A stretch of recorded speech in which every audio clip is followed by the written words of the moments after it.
আপনি কি জানেন পশ্চিমবঙ্গের সবথেকে উচ্চতম স্থান থেকে পৃথিবীর সবথেকে উচ্চতম 5টি স্থানের মধ্যে 4টি দেখতে পাওয়া যায়? হ্যাঁ, আপনি ঠিক শুনেছেন। আমি ট্রাভেল ব্লগার কৌশিক আপনাদেরকে নিয়ে যাব ভারতবর্ষের একমাত্র ব্রিটিশ আমলের। কেন বলছি জানতে পারবেন এই ভিডিওতে।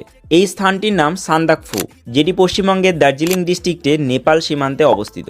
সান্দাকফু পৌঁছাতে গেলে সবার প্রথমে আপনাকে পৌঁছাতে হবে শিলিগুড়ি থেকে মানেভাঞ্জান, এবং সেখানে পৌঁছালে আপনি আরও একটি অবাক জিনিস দেখতে পাবেন। সেটি হলো ব্রিটিশ আমলের ল্যান্ড রোভার, যেটি ভারতবর্ষে আর কোথাও চলে না, শুধুমাত্র এই মানেভাঞ্জান, সান্দাকফু, ফালুট এবং ধোত্রেতেই চলে। এখানে কিন্তু বাইরের গাড়ি অ্যালাউ নেই। লোকাল চার্ট দেখে এই ল্যান্ড রোভার গাড়ি বুকিং করে আপনাকে এগোতে হবে সান্দাকফুর দিকে। সান্দাকফু দার্জিলিং ডিস্ট্রিক্টে সিঙ্গলিলা ন্যাশনাল পার্কের মধ্যে অবস্থিত। এটি নেপালের বর্ডার শেয়ার করে।